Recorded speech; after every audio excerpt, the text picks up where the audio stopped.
Pretty exciting out there. I feel like I was flying around, able to make some plays, but at the end of the day, there's some plays out there I still think I could have went out and made. So that's the good part about having some more games. You have the opportunity to go make some more plays. So. Do you feel like it was almost your best game here?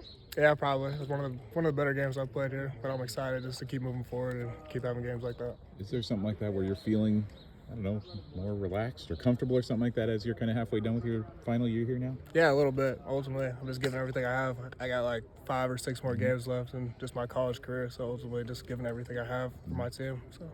When you think about that, like in all the hoopla that followed you in recruiting and stuff, is that wild to think that it's almost over? It is. It's kind of surreal.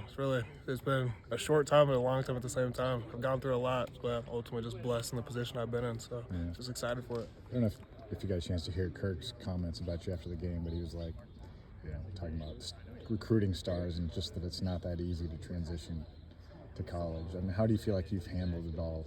So much hype and to get to this point. I've tried to handle it the best I could. Obviously, you have expectations coming in, but you want to live up to those and exceed those. And I've tried to do that throughout my time here.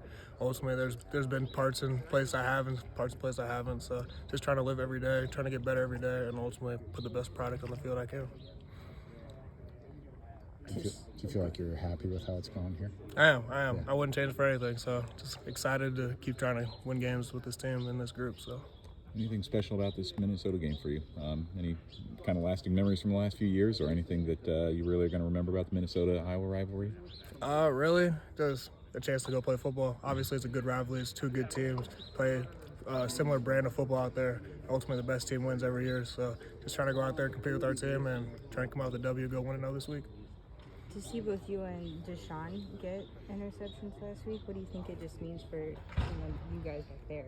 I think the whole unit is just going to boost our confidence. Obviously, I think 4 of us have one. Cohen's the only one that hasn't got one yet, but one will come to him eventually too. But it's a little competition we have in the DB room, trying to see who can get the most paper out there. So just trying to keep that moving forward.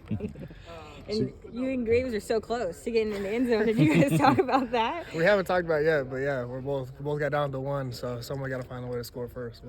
We'll see. First time you had the ball in your hands, I think, with a chance to run since your first ever start, right? In the Music City Bowl, what was that like to just have the ball again? Kind of just blacked out, really. Couldn't really see too much. I was just running, had the ball in my hands, just trying to go find the end zone. I ended up a little short, but happy we scored and came up with the W anyway. Did you anticipate that tip, or can you talk about your positioning on that play? Because it seemed like you knew where that was going. Yeah, I saw a little pre-snap. He kind of looked in the direction, saw something that he liked over there. So I tried to give him a little illusion that we're going to cover 2, and I dropped down, and ultimately TJ made a good play, and it just fell in my hands. So.